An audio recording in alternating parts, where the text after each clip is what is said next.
Hey, Anthony, Yeah, I what do you think about the RFK Jr. congressional conference that just happened?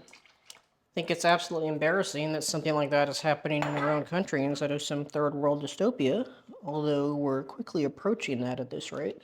How so? Well, we're the United States. We're supposed to be one of the top medical research companies in the world. We've got Harvard, we have the National Institutes of Health, CDC, a bunch of other top universities. And we're supposed to be one of the countries that's leading global research on medicine. Which is not to say that we're the only country. Certainly, there's lots of other countries that are in the same level. The COVID vaccines were not developed in the U.S. is one notable recent example. But we're definitely up there. And the fact that the Trump administration, between RFK Jr., Trump, and all the other sycophants, have managed to dismantle that over the course of really just a few months is really disheartening and scary and dangerous to the citizens of the United States, which is part of what was being brought up by that recent hearing.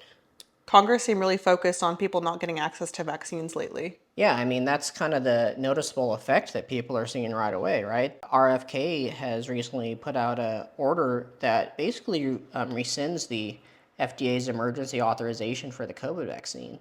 And what that's going to do is it's going to basically require anybody who is not high risk, and according to the report of several of the Republican congressional members that were grilling him, even people that are high risk are needing to go and get doctor's orders to get basic vaccines like the COVID vaccine, which has previously been something that you can just go into any local pharmacy and get in a couple of minutes. And that's going to have, first of all, wide-reaching effects on anybody that needs to get these vaccines. And it's also, I'm sure, what's in store for a lot of other vaccines as well. What's going to happen if we continue down this path of turning our backs on science in America? Well, we're going to have hundreds of thousands, if not millions, of deaths to start with. Vaccines are something that exists for a reason. I feel like a lot of people in the current generations have just completely forgotten or never saw the horror of some of the things that happened before vaccines were widespread. Polio, smallpox, things like that. And we're going to see, or have already seen, a resurgence of a lot of those things. Like measles is making a huge comeback in the U.S.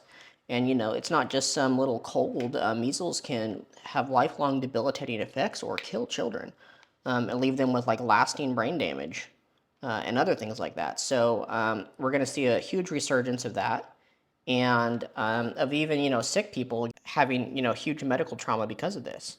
And the RFK Jr. and his department like to pretend like, oh, they're just following doctors' recommendations that the COVID vaccine is only for people that really need it, like sick people.